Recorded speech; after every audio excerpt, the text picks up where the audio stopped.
Queridos irmãos, com muita alegria, eu quero cumprimentar a todos com a paz do Senhor. Estamos começando mais uma pré-aula da classe dos adultos da nossa Escola Bíblica Dominical.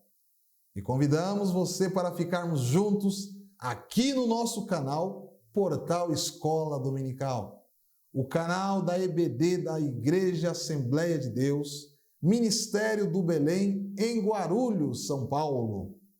E como já dissemos na aula anterior, o tema da nossa revista nesse trimestre é a supremacia das Escrituras, a inspirada, inerrante e infalível Palavra de Deus. E na aula de hoje, estudaremos a lição 4 com o tema A Estrutura da Bíblia. Veremos a organização, a canonicidade e a classificação dos livros da Bíblia, no Antigo e no Novo Testamento. Se você desejar aprender mais sobre esse importante assunto, então continue conosco no seu programa Escola Bíblica Dominical. Curiosidade Bíblica.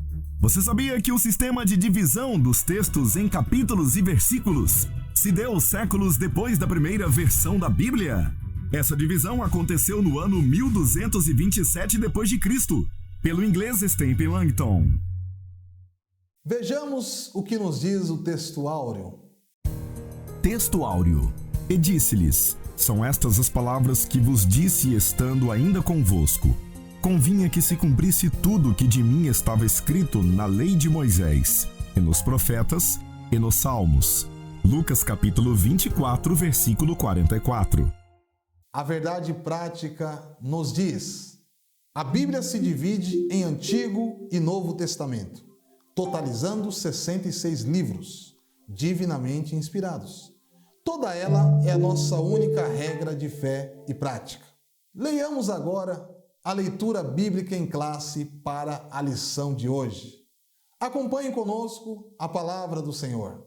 Leitura bíblica em classe. Lucas capítulo 24, do versículo 44 ao 49. São estas as palavras que vos disse estando ainda convosco. Convinha que se cumprisse tudo o que de mim está escrito na lei de Moisés, e nos profetas, e nos salmos.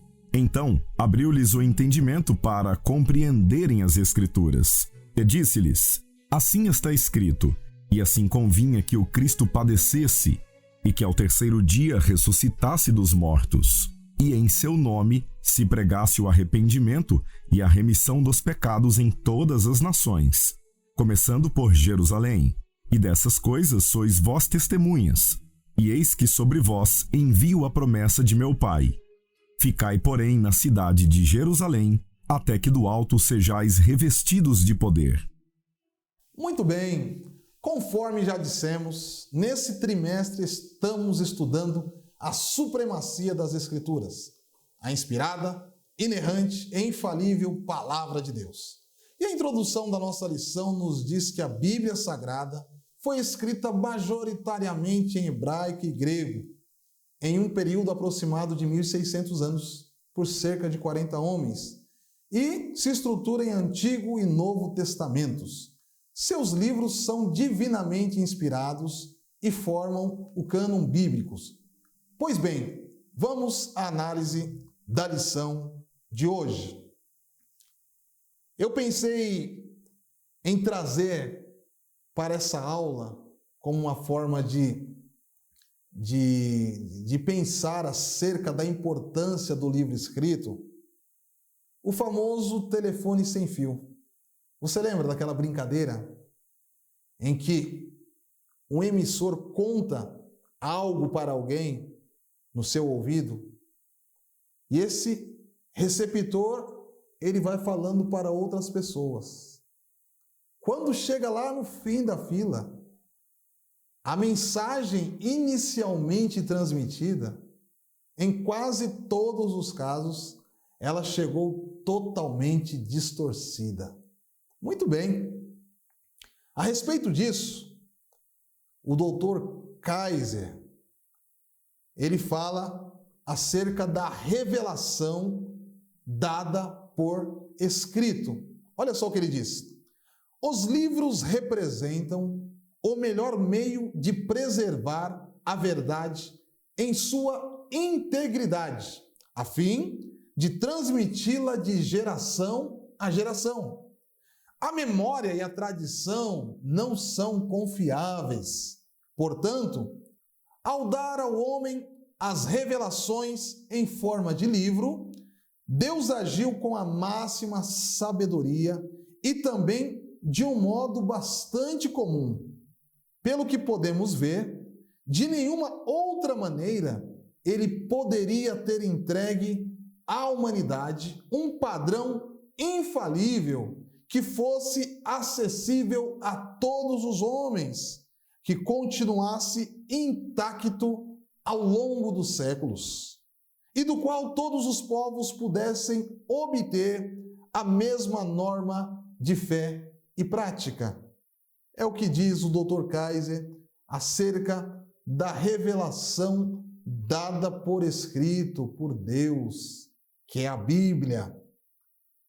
E nós achamos relevante que o leitor ele conheça a estrutura da Bíblia para manejá-la bem.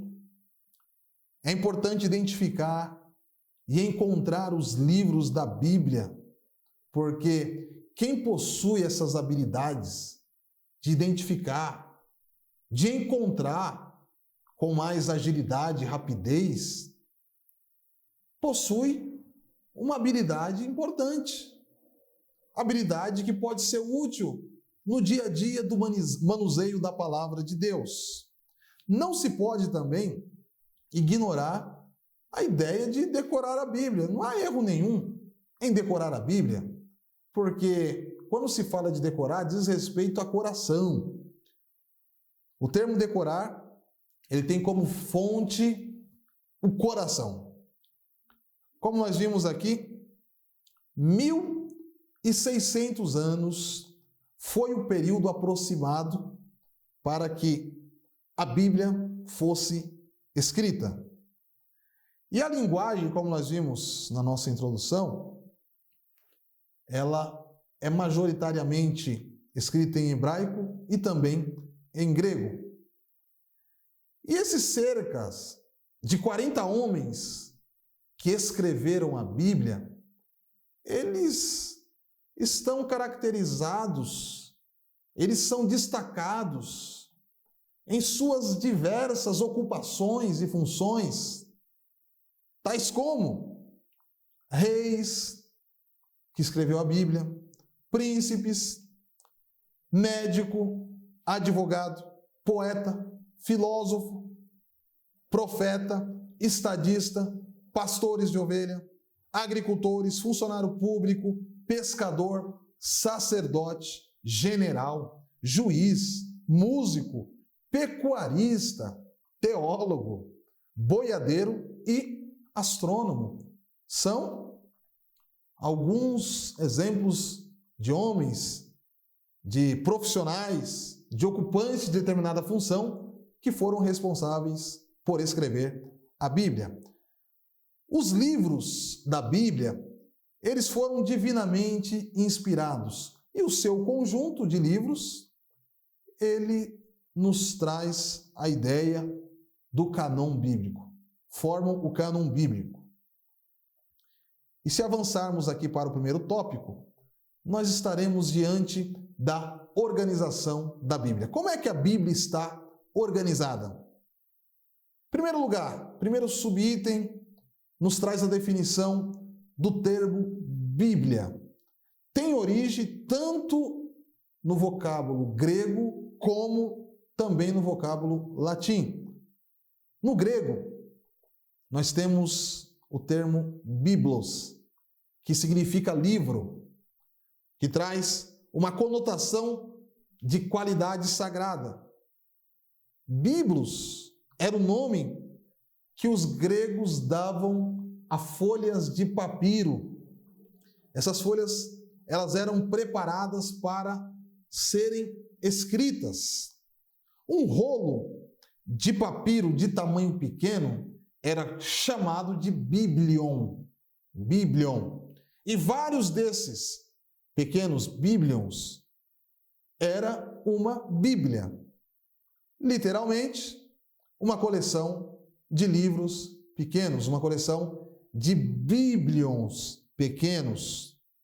Com a invenção do papel, esses papiros, eles se desapareceram. E a palavra Biblos deu origem ao termo livro, que nós conhecemos nos dias atuais, pois da Bíblia deriva-se o termo biblioteca. Então, nasceu, portanto, a Bíblia, que deriva o termo biblioteca. Bíblia no latim também exprime a ideia de livro. Por volta de 150 depois de Cristo, os cristãos passaram a usar esse termo em grego. Da Bíblia significa os livros, referindo-se ao conjunto de livros inspirados por Deus. A coleção dos livros sagrados formam a Bíblia Sagrada. E nós vemos na carta de Paulo aos Romanos, capítulo de número 1 e o versículo de número 2, Paulo dando um outro nome para a Bíblia, ou seja, ele chama a Bíblia das Santas Escrituras. Muito bem, olha, João Crisóstomo, que foi um patriarca lá de Constantinopla, no século IV depois de Cristo, esse homem que foi um orador de destaque, ele foi o responsável em aplicar pela primeira vez o termo Bíblia às Sagradas Escrituras. Então, João Crisóstomo foi o responsável em usar pela primeira vez o termo Bíblia, aplicando esse termo às Sagradas Escrituras. Subitem 2, o cânon da Bíblia. Cânon procede do hebraico gané, que diz respeito à vara de medir. O cânon, em grego, é a canon, que diz respeito da ideia de régua. Na teologia, o termo cânon é empregado como norma de avaliação para identificar os livros sagrados. Então, na teologia, nós usamos o termo cânon para identificar, através de uma norma de avaliação, quais são os livros sagrados. O termo canônico designou os 66 livros da Bíblia, como nós conhecemos hoje, sendo aceitos como divinamente inspirados. Então, guarde bem, o termo canônico reconheceu, designou apenas os 66 livros que conhecemos como sendo divinamente inspirados por Deus e, portanto, aceitos. E esse termo canônico, ele divide esses 66 livros, da Bíblia em 39 livros do Antigo Testamento e 27 livros do Novo Testamento. O cânon bíblico, ele se encontra completo, não há espaço para emenda, para acréscimo, e também não há necessidade alguma de retirar conteúdo do texto bíblico. Apocalipse, capítulo 22, versículos 18 a 19, o próprio Deus, através de João, ele fala que quem acrescentar, por menor que seja o conteúdo nas Sagradas Escrituras, o Senhor Deus também lhes acrescentará flagelos. Flagelos nos traz a ideia de chicotes. Então, nós não temos permissão, não temos legitimidade e necessidade alguma de acrescentar por menor que seja o conteúdo, seja um tio, seja uma vírgula, seja um acento, nas Sagradas Escrituras. E Apocalipse continua dizendo aqui, João, que quem tirar, mesmo que seja um ponto, um tio, uma vírgula das Sagradas Escrituras, Deus tirará a sua parte da árvore da vida e da cidade santa. Vamos, portanto, ao subitem de número 3, os dois testamentos bíblicos. Testamentum é o termo latim e é a tradução da palavra grega denominada diateque e da hebraica que se denomina berit. Testamento tem o sentido de aliança, de pacto, de concerto de Deus para com a humanidade. A expressão Antigo Testamento, olha só, essa expressão Antigo Testamento, ela foi inaugurada, sabe por quem? Pelo apóstolo Paulo. Exatamente, olha, na sua segunda carta aos Coríntios, capítulo 3, e o versículo de número 14, nos revela que Paulo, ele usou pela primeira vez e inaugurou esse termo Antigo Testamento. Esse Antigo Testamento são os livros dos judeus, reconhecidos até mesmo por Jesus Cristo como as Escrituras. Tanto é que Jesus, no Evangelho segundo escreveu São Mateus, capítulo 22 e 29, ele reconhece. E ele fala, olha, errais por não conhecer as Escrituras. Então Jesus, ele reconhece essas Escrituras como sendo divinamente inspiradas. A expressão Novo Testamento foi usada por Jeremias, capítulo 31, e o versículo de número 31, quando ele se referia ao cumprimento profético de Jesus Cristo como mediador da nova aliança. Também, o termo Novo Testamento, ele foi usado por Paulo na sua primeira carta aos Coríntios, capítulo 11, e o versículo de número 25, quando ele se refere ao cálice como a nova aliança no sangue de Jesus. Vamos, portanto, entender um pouquinho acerca da divisão da Bíblia. Eu fiz uma pesquisa aqui, cuja fonte é a Bíblia através dos séculos, a história e formação do livro dos livros, escrito por Antônio Gilberto, CPAD, lançado, publicado no ano de 2019, na páginas 28 e 29. E o pastor Antônio Gilberto, ele escreve que antes a Bíblia não era dividida em capítulos e versículos. Ela foi dividida em capítulos no ano 1250 pelo cardeal Hugo de Saint-Cher. A divisão em versículos ocorreu em dois momentos. O Antigo Testamento em 1445, por Rabi Natan, e o Novo Testamento em 1551, por Robert Stevens. Por ser um impressor, Stevens ele publicou a primeira Bíblia dividida em capítulos e versículos no ano de 1555. Era um grande impressor e, portanto, após a divisão das Sagradas Escrituras em capítulos e versículos, ele publica essa Bíblia já com essa divisão no ano de 1555. O Antigo Testamento tem 929 capítulos e 23.214 versículos. O Novo Testamento, por sua vez, tem 260 capítulos e 7.959 versículos.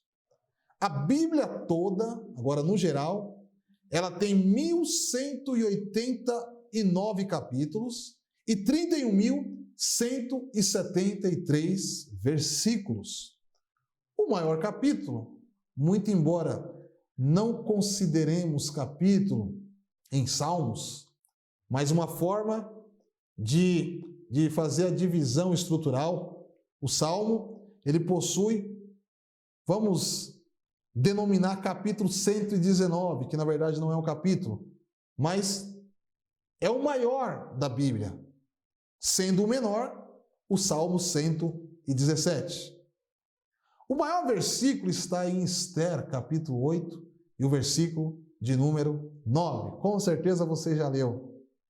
O menor se encontra em Êxodo, capítulo 20, e o versículo 13. Você também já leu, já teve muita polêmica, né? Nas batalhas bíblicas dos grupos de jovens adolescentes das nossas igrejas, em que se diz o seguinte: olha, esse não é o menor versículo, não matarás não é o menor versículo da Bíblia.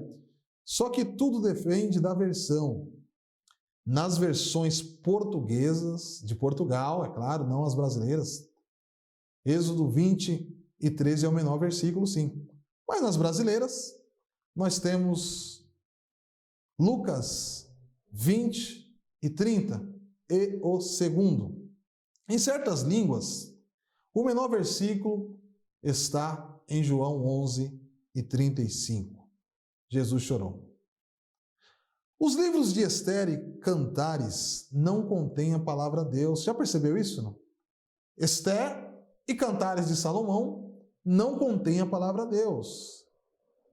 Não obstante, esses livros eles revelam de uma forma marcante a presença de Deus em todos os fatos que ali são desenrolados, que são narrados. A Bíblia também, isso aqui é importante, olha, ela faz 8.000 menções de Deus.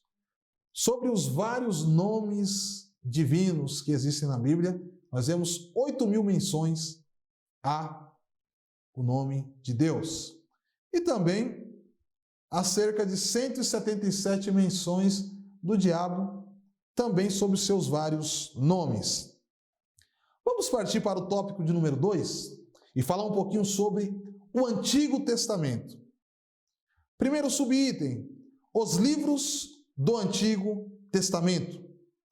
Eles são classificados em grupos, e você sabe de có e salteado quais são esses grupos que estão divididos o Antigo Testamento. Primeiro grupo, Pentateuco, você sabe, a lei, que são 5 livros, que vai de Gênesis a Deuteronômio. Livros históricos, são 12 livros, que vai de Josué a Esther.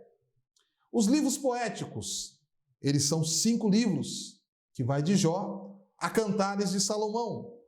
E por fim, os livros poéticos, que eles são subdivididos. Primeira subdivisão nos traz os profetas maiores, que compreende 5 livros, de Isaías a Daniel. E os profetas menores, que contém 12 livros, que vai do livro de Oséias até Malaquias. E há uma curiosidade aqui, que os judeus, eles utilizam uma divisão diferenciada, a divisão tripartida. Essa divisão tripartida, que é usada pelos judeus, ela é composta por lei, profetas e os salmos, ou escritos, né? São 3. No entanto, muito embora os judeus eles se utilizem dessa forma de divisão denominada tripartida, a soma dos livros dessa divisão judaica também ela corresponde aos 39 livros do Antigo Testamento, assim como nós cristãos também adotamos e consideramos. Canonicidade do Antigo Testamento. 3 fatores basilares na avaliação de um livro canônico serão apresentadas agora. Vamos lá? A inspiração divina, ela atesta se a Escritura, se o livro é inspirado pelo Espírito Santo. Neemias 9:30, Zacarias 7:12 e 2 Pedro 1:21. Reconhecimento do povo de Deus é a segunda. Atesta se o livro era aceito como autêntico por seus primeiros leitores. Veja lá, Êxodo 24, 3 e 7. E por fim, a preservação pelo povo de Deus.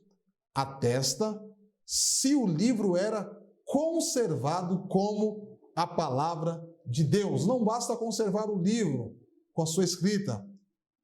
É necessário que esse livro ele seja conservado e preservado como palavra de Deus. E, portanto, isso nós vemos no Antigo Testamento, nos livros do Antigo Testamento, Deuteronômio 31, 24 a 26 e também Daniel 9 e 2. Nós temos algumas particularidades do Antigo Testamento, e eu quero aqui citar que quase todos os livros foram escritos na língua de Canaã. Isaías 19 e 18 nós vemos isso, que é conhecida como hebraico. Uma parte da Bíblia foi escrita em aramaico, estou dizendo ao Antigo Testamento. O último livro canônico foi o do profeta Malaquias.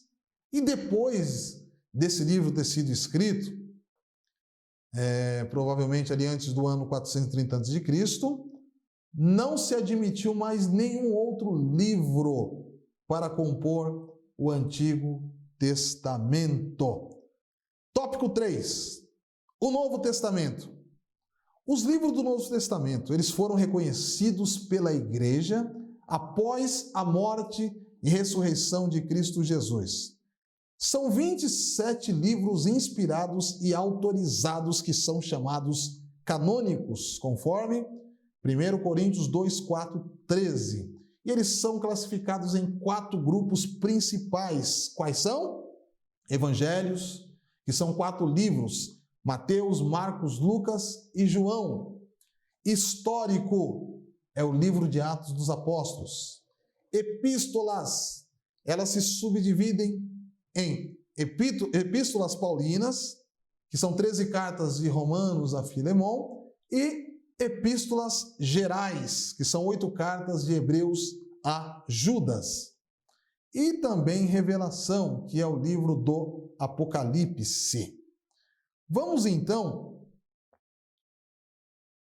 para o subitem de número 3, que fala acerca das particularidades do Novo Testamento. Todos os livros foram escritos em grego, koiné, esse é o termo grego koiné, que é o dialeto comum na fala e cultura grega.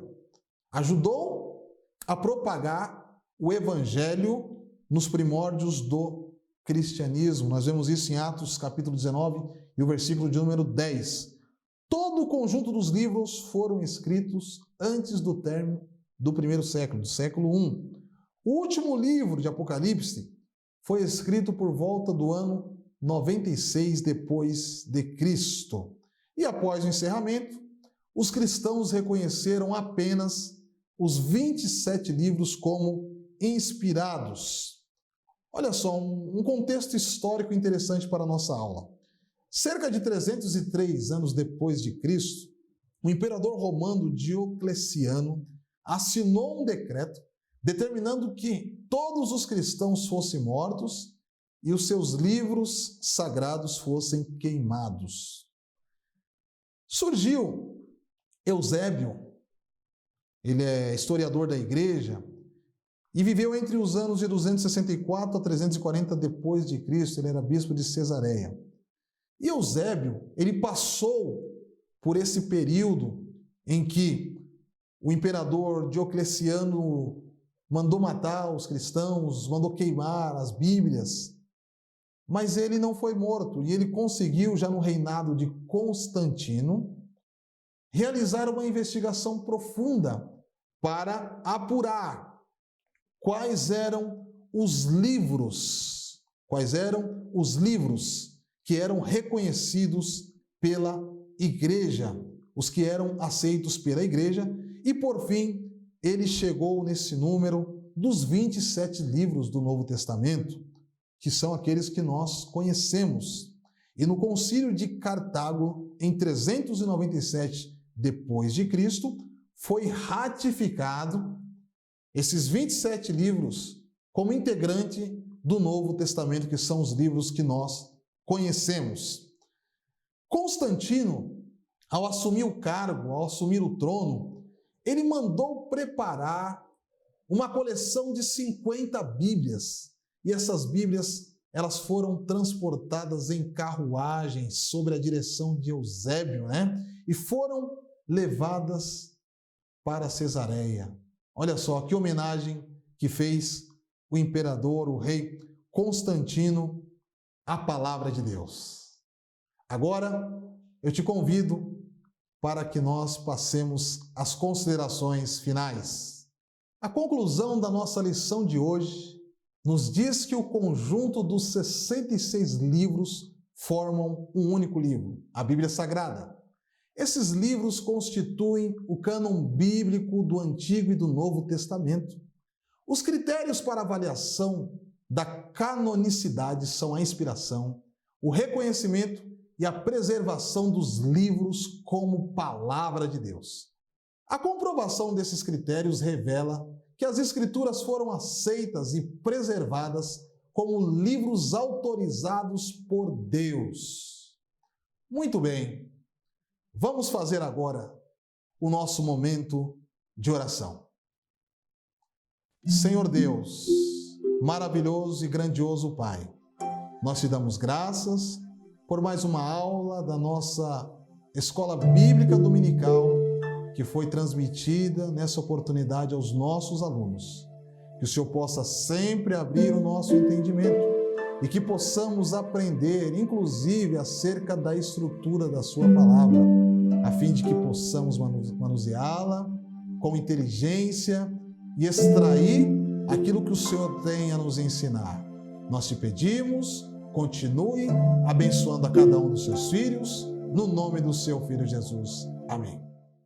Muito bem, chegamos ao final de mais uma pré-aula e hoje aprendemos algumas importantes lições sobre a estrutura da Bíblia.